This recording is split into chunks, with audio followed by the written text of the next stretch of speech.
So good morning everyone, welcome to study Pathshala. शुरुआत करते हैं आज के अखबार की। तो आज हमारा प्राइम फोकस इन 4 टॉपिक्स पे रहने वाला है। Parliamentary debate, citizen with disability, nutrition worker, fostering the disability inclusion, और ये यहाँ पे आंगनवाड़ी के बारे में थोड़ी बात करेंगे। वन नेशन वन सब्सक्रिप्शन को लेके जो है एक बड़ा आज डिटेल्ड इन्होंने आर्टिकल लिखा है, तो इन चीज़ों को देखेंगे। And let's start with this particular session. So, Logjam ends Parliament to debate the Constitution. Okay. See, parliament हम किस लिए लेके आते हैं? डिबेट करवाने के लिए। लेकिन हमारे यहाँ पे सिचुएशन जो है वो उतनी बढ़िया नहीं होती है। नॉर्मली हम बात करते हैं पार्लियामेंट इंडिया के अंदर डिक्लाइन पे है। डिक्लाइन प्राइमरीली इसलिए होता है बिकॉज ऑफ डिबेट्स नहीं हो रही हैं। ठीक है, तो ये एक समस्या हाईलाइटेड है। मल्टीपल रीजंस की वजह से हमारे यहाँ पे डिबेट्स नहीं होती हैं, but it's a good thing they are ready to go ahead with the debate.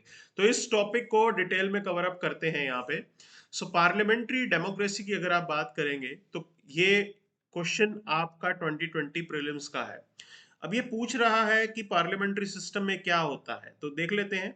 इसमें कहता है कि government is responsible to parliament and can be removed by it. ठीक है, एक ये स्टेटमेंट दे रखी है।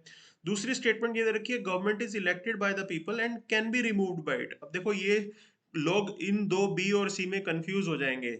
सी स्टेटमेंट आपकी गलत है। पार्लियामेंट्री सिस्टम के अंदर आप अपना रिप्रेजेंटेटिव चूज करते हो और वो जाके सरकार बनाता है।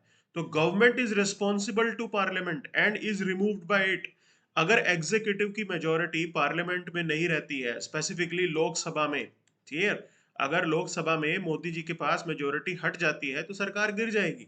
तो government is responsible to parliament and can be removed by it. That is the answer. ये चीज ध्यान देनी है आपको, क्योंकि पार्लियामेंट्री सिस्टम के अंदर आपका जो एग्जीक्यूटिव होता है वो एक तरीके से अकाउंटेबल होता है आपके लेजिस्लेचर को। और हमारे यहाँ पे जो सिस्टम है वो किस तरीके से चलता है, देखिए। वोटर चूज करेगा अपना रिप्रेजेंटेटिव। जो वोटर का रिप्रेजेंटेटिव होता है वो हमारे यहाँ पे लेजिस्लेचर में जाता है, और लेजिस्लेचर आगे जाके मंत्री बनाता है जो एग्जीक्यूटिव का पार्ट होता है। क्लियर? तो लेजिस्लेचर आपके मिनिस्टर साहब से सवाल करेंगे, बताइए कहाँ क्या स्कीम आप लेके आ रहे हो, कैसे आपने काम किया है। इस तरीके से पार्लियामेंट्री अकाउंटेबिलिटी जो है वो हमारी चलती है। और जब आपको पता है कि आपने अकाउंटेबिलिटी फिक्स करनी है तो डिबेट एक इंपॉर्टेंट पार्ट है, और यहाँ पे उस चीज को ये रेडी हो गए हैं। तो this is the positive thing, बहुत अच्छी चीज है। क्योंकि इस डिबेट के अंदर जो ओपोजिशन होगा, ओपोजिशन जनता के मुद्दे उठाएगा। ओपोजिशन पब्लिक को वॉइस देगा, पब्लिक की आवाज उठाएगा। ये पार्लियामेंट्री सिस्टम का जादू है। क्लियर? और अगर आपके यहाँ पे डिबेट ही नहीं हो रही तो ओपोजिशन आपकी बात उठा ही नहीं पाएगा, ओपोजिशन गवर्नमेंट को अकाउंटेबल बना ही नहीं पाएगा। तो हमारा बहुत नुकसान होता था जब पार्लियामेंट में डिबेट नहीं होती थी। अब जो है डिबेट होगी तो काफी अच्छा इसका इम्पैक्ट होगा यहाँ पे। क्लियर? अब यहाँ पे एक मेंस 2021 का आप क्वेश्चन देखिए। ये कह रहा है कि to what extent in your views the parliament is able to ensure accountability of executive. किस हिसाब से अकाउंटेबिलिटी ला सकता है आपका पार्लियामेंट? तो इसके अंदर कुछ प्रोविजंस हैं। हमारे यहाँ पे डिबेट्स होती हैं, पार्लियामेंट्री कमेटीज हैं, क्वेश्चन आर है, जीरो आर है। तो ये जीरो आर, क्वेश्चन आर, ये सारे के सारे आपके पास टूल्स अवेलेबल हैं जिसकी हेल्प से आप पार्लियामेंट्री सिस्टम में एग्जीक्यूटिव को अकाउंटेबल बनाते हैं। अब बात इसके अंदर ये आती है, ये सब टूल्स तो हमारे पास अवेलेबल हैं, हमारे यहाँ पे जो रिप्रेजेंटेटिव्स हैं क्या वो इसके अंदर एंगेज्ड हैं? सारी बात at the end of the day उनकी एंगेजमेंट पे आती है। अगर इन टूल्स का यूज करके आप डिबेट ही नहीं कर रहे हो तो फिर आप अकाउंटेबिलिटी फिक्स नहीं कर पाओगे। तो इसलिए ये डिबेट डिस्कशन होना ये बहुत जरूरी है। नाउ कैसे हमारा लेजिस्लेचर जो है वो कंट्रोल करता है आपके एग्जीक्यूटिव को, उसका प्रोविजन यहाँ पे बताया गया है। तो देखिए, एक लेजिस्लेटिव ओवरसाइट की भी मंत्री जी को जवाब देना पड़ेगा यहाँ पे आके, पहली चीज है। दूसरा है, जो भी कानून बनाए जाते हैं या जो अमेंडमेंट्स लाई जाती हैं वो प्रॉपर डिबेट के बाद ही होती है। कोई भी कानून आएगा उसके थ्रू, उसके अराउंड डिबेट होगी, एग्जीक्यूटिव उस कानून को इम्प्लीमेंट करेगा। उसके बाद एग्जीक्यूटिव ने उस कानून को कितना अच्छा इम्प्लीमेंट किया उसको लेके भी पार्लियामेंट्री डिबेट हो सकती है। दूसरी प्रोविजन है बजटरी कंट्रोल। कोई भी एग्जीक्यूटिव एक्शन के लिए पैसे की जरूरत पड़ेगी और उसके लिए बजट जो पास होता है वो हर एक स्टेप पे डिस्कशन होने के बाद वहां पे पास किया जाता है। पार्लियामेंट अप्रूव करता है कि कितना आपका बजट होगा, और बजट के दौरान काफी जो है स्ट्रिंजेंट और काफी इंटेंस डिबेट यहाँ पे हमें देखने को मिलती है। तो और स्क्रूटनी होती है clause by clause, amount by amount. जो अब बजट होगा तो आपने पिछले साल क्या परफॉर्म किया है, पैसा कैसा खर्च किया है, उसको लेके भी आपका जो है पूरा अकाउंटेबिलिटी फिक्स की जाएगी, पूरी स्क्रूटनी होगी, और ये सब कुछ पार्लियामेंट करता है। देन किस तरीके से आप पब्लिक फंड्स का यूज कर रहे हैं, फाइनेंशियल डिसीजन आपके कैसे हैं, वो सब डिटेल में डिस्कस किया जाता है। सीएजी, कंट्रोलर ऑडिटर जनरल की रिपोर्ट जो होती है वो पार्लियामेंट के अंदर डिस्कस की जाती है। तो ये सारे प्रोसीजर्स हमारे पास अवेलेबल हैं, प्रोसीजर्स अवेलेबल हैं। फिर है हमारे पास इम्पीचमेंट पावर होती है, हाई रैंक ऑफिशियल्स को जो है इम्पीच करने की पावर आपके पार्लियामेंट के पास होती है। तो कोई अगर जज है वो अपना कंडक्ट अच्छा नहीं कर रहा तो उनको इम्पीच किया जा सकता है। ऐसे ही आपके पास जो कॉन्स्टिट्यूशनल बॉडीज हैं, यूपीएससी, इलेक्शन कमीशन, उनके मेंबर्स को भी जो है अकाउंटेबल बनाया जा सकता है, और ये सारा काम पार्लियामेंट के थ्रू किया जाता है। अब बात करते हैं जीरो आर की। अब देखिए इस पर्टिकुलर न्यूज के अंदर आपको देखने को मिलेगा कि बात की जा रही है, allow certain controversial topic to be raised during zero hour. तो ये जीरो आर क्या है ये आप देखेंगे। So this is the time जो एमपीज जो है इंपॉर्टेंट मुद्दे रेज कर सकते हैं। यहाँ पे गवर्नमेंट को इमीडिएटली इसके ऊपर अटेंशन डालनी पड़ेगी और मिनिस्टर को जो है वो रिप्लाई देना पड़ेगा। इसलिए हमारे पास ये जीरो आर का प्रोविजन है। ये इंडियन एक तरीके से इनोवेशन भी कही जाती है, लेकिन कई लोग कहते हैं कि भी ये ब्रिटिश ओरिजिन इसके पीछे की है। लेकिन हम अपने सिस्टम में इसको जिस तरीके से यूज करते हैं, काफी इफेक्टिवली ये यूज किया जाता है। तो आपके पार्लियामेंट्री प्रोसीजर का काम शुरू होता है 11 बजे सुबह, ठीक। 11 AM पे आपका जो है क्वेश्चन आर रखा जाएगा। क्वेश्चन आर में भी सवाल जवाब होंगे। उसके इमीडिएटली बाद 12 बजे जीरो आर जो है शुरू हो जाता है, जिसके अंदर इंपॉर्टेंट इश्यूज जो देश के चल रहे हैं, मुद्दे चल रहे हैं, उनके ऊपर जो है सवाल जवाब किया जाता है। और ये इस तरीके से पूरा सिस्टम चलता है, डिस्कशन इसको लेके चल की जाती है। एंड उस जो अर्जेंट इशू जिसको लेके डिबेट करवाना चाहते हैं, आपको कोई नोटिस देने की जरूरत नहीं है। क्लियर? उस मुद्दे के ऊपर सीधा डिस्कशन शुरू हो जाएगी without prior notice. And this is how this is a very effective tool, बहुत ही इफेक्टिव टूल है। एमपीज जो है वो मुद्दे को अच्छे से एड्रेस कर सकते हैं और डिबेट के थ्रू सॉल्यूशन एक्सप्लोर कर सकते हैं। So that is something we are going to have out of this provision, और काफी इफेक्टिव टूल होता है। इसके अलावा और भी टूल्स हमारे पास अवेलेबल हैं, पार्लियामेंट्री कमेटीज हैं वगैरह वगैरह, बट ये टूल काफी इफेक्टिव हमने देखा है और ये इंपॉर्टेंट रोल भी प्ले करता है। तो आगे बढ़ेंगे। So BJP meet likely to choose chief minister tomorrow. Okay, so कल जो है शायद सीएम, आज मतलब सीएम जो है वो मिल जाएगा। 5 तारीख को तो स्वेरिंग इन होनी है, कैसे होगा अभी भी ये है। देखिए ये कोएलिशन पॉलिटिक्स के जो है ये ड्रॉबैक्स हमें देखे हैं। क्लियर? डिसीजन जो है वो डिलेड होता है, और अपॉर्चुनिज्म जरूर यहाँ पे होता है। कैसे सरकार चलेगी कैसे नहीं चलेगी उसकी सबसे बड़ी समस्या है। ठीक है, अब देखते हैं how things will proceed, but this is how the system works. जैसा सिस्टम है हमें उसको रिस्पेक्ट देना होता है। आगे चलेंगे। यहाँ पे on this particular page there is nothing much, सीधा वैसे एडिटोरियल पेज पे आना चाहिए। ओके, सो आज हम international day for person with disability जो है वो सेलिब्रेट कर रहे हैं, and there are editorials around that, और हमारे एग्जाम पॉइंट ऑफ व्यू से भी जो है वो काफी इंपॉर्टेंट होता है। तो दिल्ली की न्यूज आई थी, Delhi curve will be eased only after fall in air pollution, this is what supreme court is saying. अब देखो सुप्रीम कोर्ट डिसाइड करवा रहा है, मैं आपको फिर भी ये बता रहा हूँ कि ये जुडिशियल एक्टिविज्म है। जुडिशियल एक्टिविज्म के साथ साथ ये जुडिशियल ओवररीच भी बन रहा है। क्लियर? ये आपको लाइव एग्जांपल देखने को मिल रहा है जुडिशियल ओवररीच का। जुडिशरी का ये प्रेरोगेटिव होना ही नहीं चाहिए।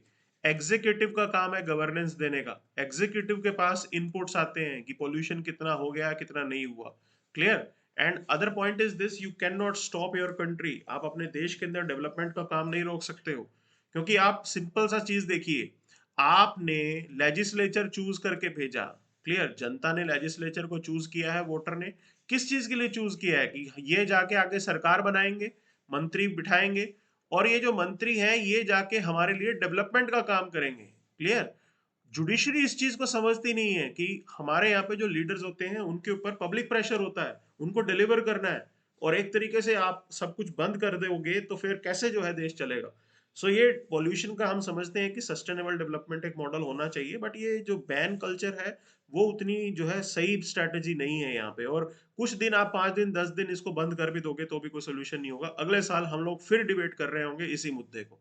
तो we have to explore the long term solutions, these are just the ad hoc arrangements that your judiciary is facilitating. कोई खास इफेक्टिव होने वाला नहीं है। चलिए आगे बढ़ते हैं यहाँ पे। Excuse me। तो नेक्स्ट डायरेक्टली सीधा एडिटोरियल पे चलेंगे। Citizen with disabilities making their rights real, that is what the point is. अगर हम 2011 का सेंसस डाटा उठाएं तो ये कहा जाता है कि इंडिया के अंदर जो पर्सन विद डिसेबिलिटी की पॉपुलेशन है दैट इज 2.21%। अब देखिए किसको आप डिसेबल मान रहे हैं, इसको लेके जो पैरामीटर्स हैं उसके बेस पे ये हमारे पास नंबर आया है। एक और प्राइवेट स्टडी है विच टॉक्स अबाउट कि हमारे यहाँ पे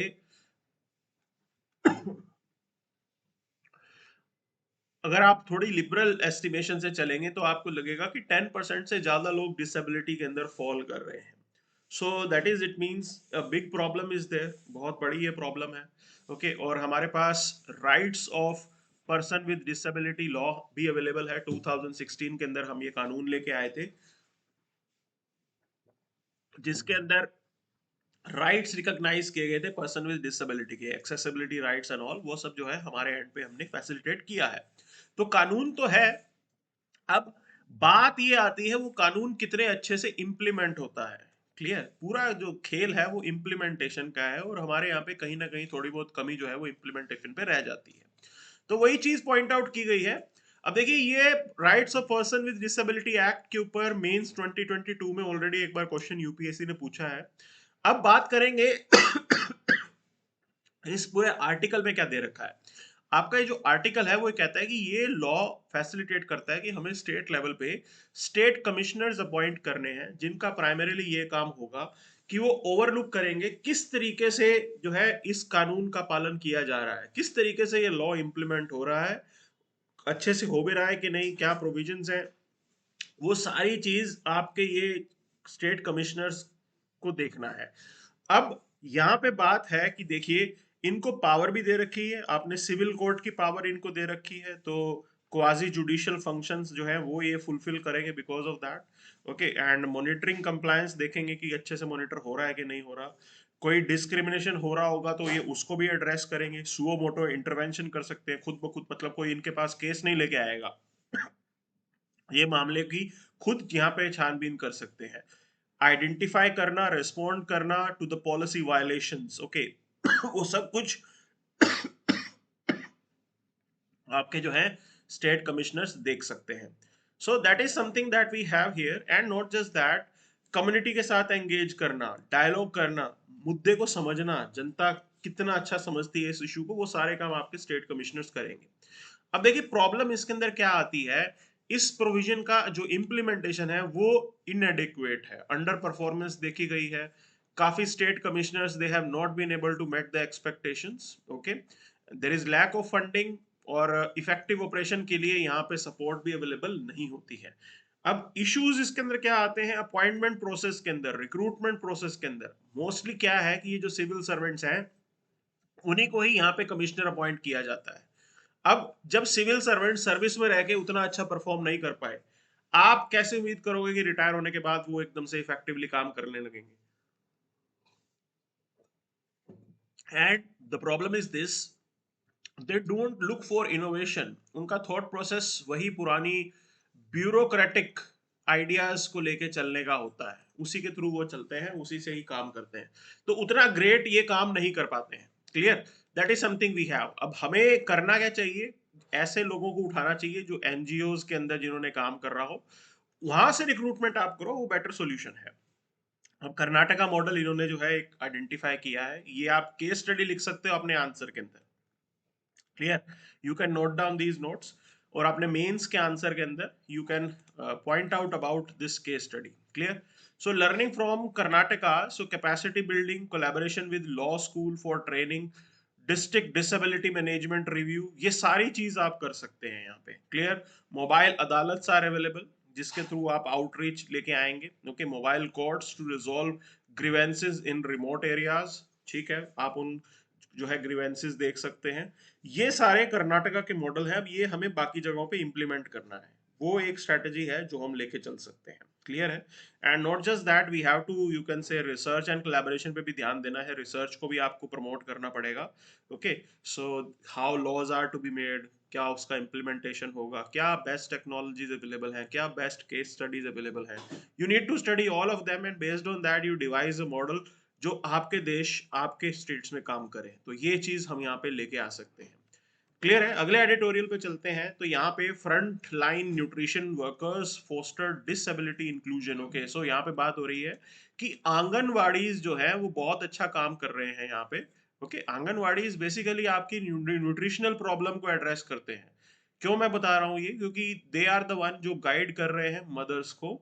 ओके, और आप ये मान के चलिए मदर की हेल्थ जो होती है वो डायरेक्टली लिंक्ड होती है बच्चे की ग्रोथ से रिलेटेड।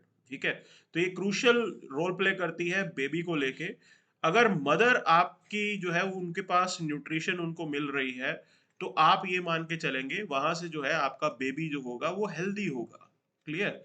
और अगर मदर ही एनीमिक है जैसा इंडिया के केस में होता है, तो हमारे यहाँ पे दुविधा क्या है कि हमारे यहाँ जो मदर्स हैं, ठीक है, एक तो अर्ली एज प्रेगनेंसी होती है। ये भी बड़ी समस्या है, आपकी बॉडी रेडी ही नहीं है उस प्रेगनेंसी के लिए। और जो है प्रेगनेंसी हो जाती है क्योंकि अर्ली मैरिजेस होती हैं। ठीक है ना, अर्ली मैरिजेस, अर्ली प्रेगनेंसी, और उस वजह से हमने देखा है कि बच्चे की ग्रोथ इम्पैक्ट होती है। तो इसका डायरेक्ट इम्पैक्ट जो है बच्चे के ऊपर पड़ेगा, बेबी के ऊपर पड़ेगा। एंड डिसेबिलिटी के चांसेस जो है वो इंक्रीज हो जाते हैं, क्योंकि प्रेगनेंसी के टाइम पे अगर एडिक्वेट न्यूट्रिशन ना मिले तो आंगनवाड़ीज का एक इंपॉर्टेंट रोल है हमारे यहाँ पे इस पूरे इकोसिस्टम को बेटर बनाने में, at least nutritional health of mothers को इंप्रूव करने में। तो ये this is something that we are you can say recognizing. तो मैटरनल माल न्यूट्रिशन ये एक बहुत बड़ी प्रॉब्लम है, बिकॉज पेरेंटल डिसेबिलिटी से आप बोलेंगे इन्फेंट्स के अंदर डिसेबिलिटी आ सकती है। और malnutrition contributes to the delayed development, baby की ग्रोथ नहीं हो रही है, बेबी की मेंटल ग्रोथ नहीं हो रही है। क्लियर। तो आपके मेंटल इश्यूज आ सकते हैं एडिक्वेट न्यूट्रिशन वगैरह अगर ना मिले तो, जैसे कि विटामिन ए की deficiency, it can cause blindness. So this is how serious it could be. Now there are other disabilities associated, cerebral palsy, down syndrome, ये सब न्यूट्रिशनल डेफिशिएंसी के साथ लिंक्ड होता है। आप न्यूट्रिशन अगर मदर की अच्छी रखेंगे तो बेबी तक जो है नुकसान होने का चांस थोड़ा कम हो जाएगा। This is what it is highlighting.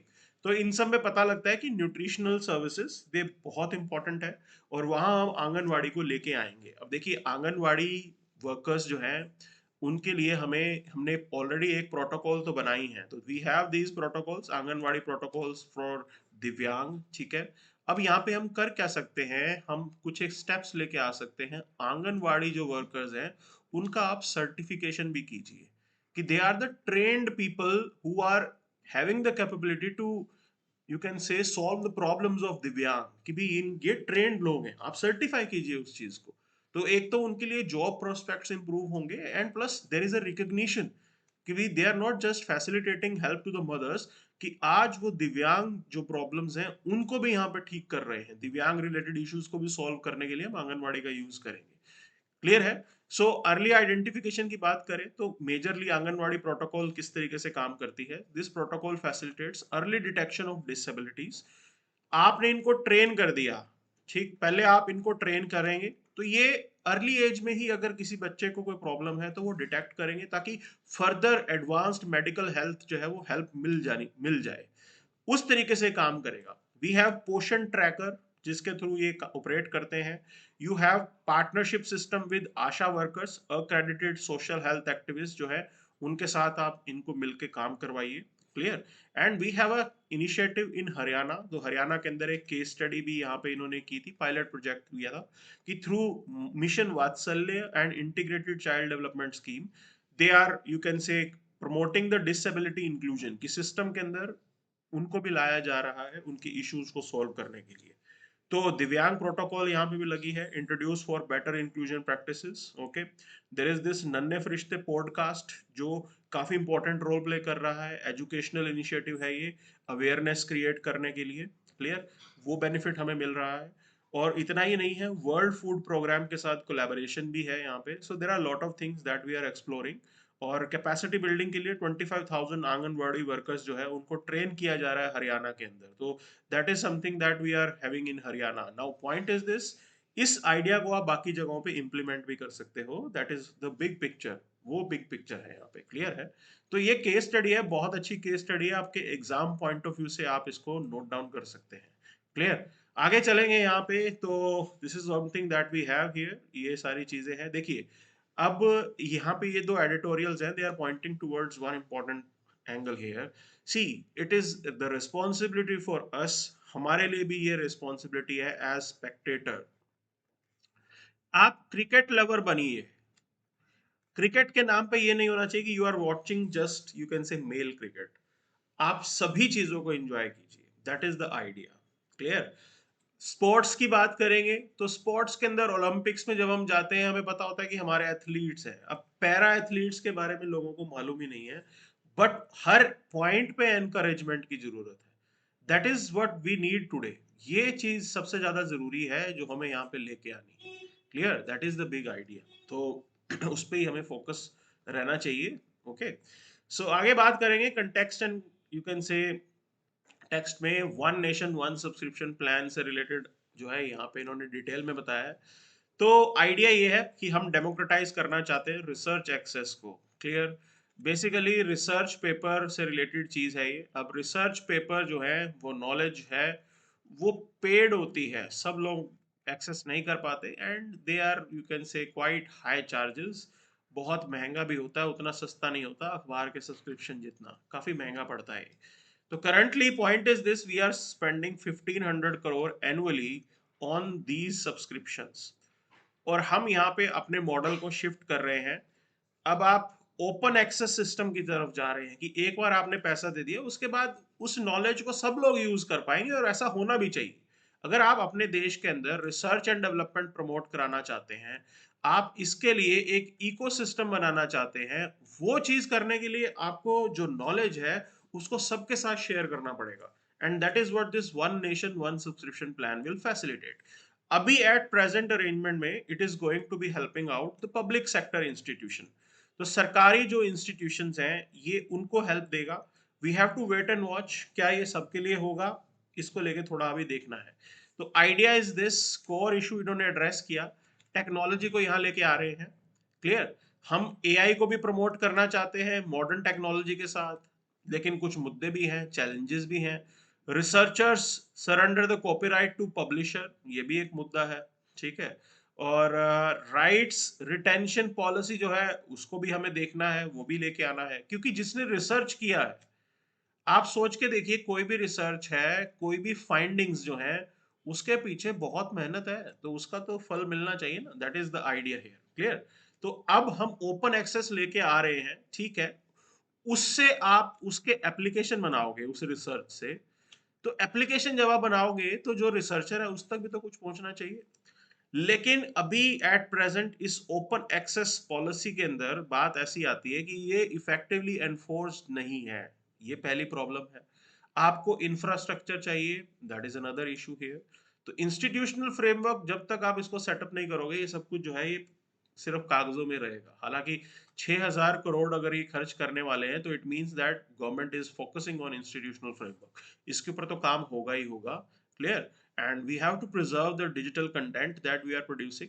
Okay, तो लॉन्ग टर्म प्रिजर्वेशन को आपको इसके अंदर लेके आना है। So this is what this big idea is about, and this is what we are democratising the research and development in this country. सब लोग इसको एक्सेस कर पाएंगे और उसका जो है बेनिफिट सब लोग उठा पाएंगे। ये फर्दर एनकरेजमेंट लेके आएगा। क्लियर? नॉट जस्ट दैट, यहां से आप देखेंगे इंडिया ऑलरेडी, हमारे जो स्टार्टअप्स हैं उनको भी इसका बेनिफिट होगा। तो और रिसर्च को तो ये एनकरेज करेगा ही करेगा, there is no doubt about it.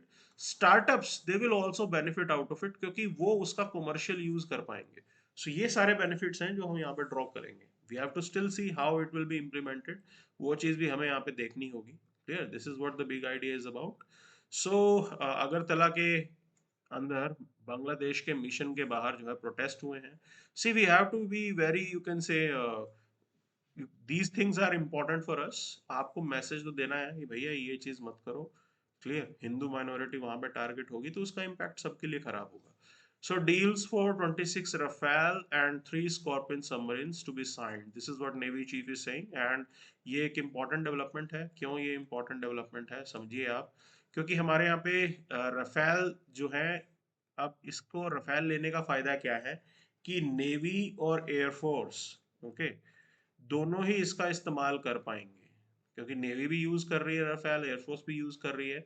तो आप यहाँ से इंटर ऑपरेबिलिटी फैसिलिटेट करते हैं. That is the big thing that we are having here. देखिए पास्ट के अंदर जो हम मिग 29 यूज करते थे, ठीक है ना, तो नेवी के अंदर मिग 29 है, एयरफोर्स के अंदर भी है. क्योंकि आप इवन पायलट्स तक जो है वो जो है रिसोर्स यूज कर सकते हो. ये बड़ा बेनिफिट है यहाँ पे. क्लियर, तो ये बड़ा आइडिया है. ठीक. एंड हमारे यहाँ पे स्क्वाड्रन जो है वो कम हो रही है, तो उस हिसाब से तो बहुत अच्छी डेवलपमेंट है कि we are looking forward for this particular deal. Clear.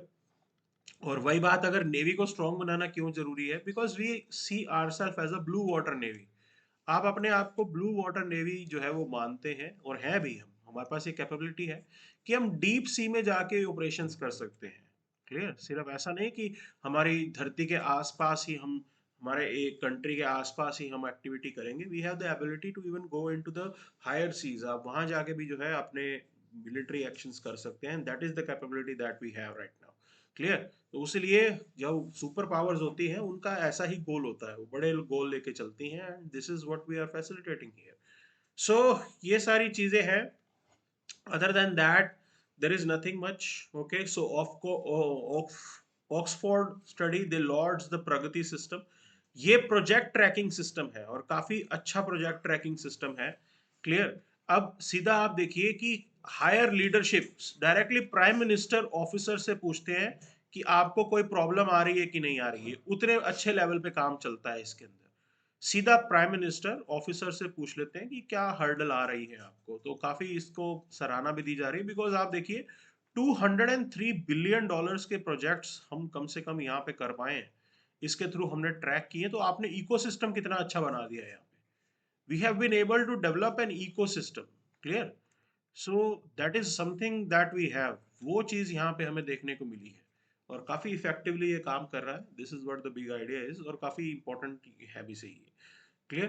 तो प्रगति जो है काफी अच्छा मॉडल है, काफी इनोवेटिव सी चीज ये लेके आए थे मोदी जी. हालांकि इसको लेके भी ऑपोजिशन हुआ था, बट ठीक है. ये एक इम्पॉर्टेंट चीज थी, proactive governance and timely implementation of the projects. ये है प्रगति के पीछे का मेन फुल फॉर्म इसकी. काफी अच्छे से ये काम कर रहा है. So this is something that we have here. World page पे चलते हैं, सीधा देखते हैं क्या चल रहा है यहाँ पे. Okay, so these are the developments taking place here. Okay, so Syrian war भी अब एक्सपैंड हो गया है. Iraqi militia is also entering into this. Okay, and other than that Guinea के अंदर आप देख सकते हो, इसको राइट्स कह लो या स्टैम्पेड कह लो, 56 people they killed here. And not just that, Taiwan के अंदर भी हमें अलग एक्शन देखने को मिल रहा है. So these are the, you can say, normal things that are happening. Day to day same news होती है. And that is something which is having, which is, you can say, there in the news. तो अब let's conclude the session, let's end the session. So this is something that we have for today. Okay, so stay tuned, stay connected. Thank you very much. You can download the PDF from our telegram group. आप हमारे telegram group को join कर सकते हो. We are sharing multiple content for your preparation, and that is something that we have for today. Thank you very much.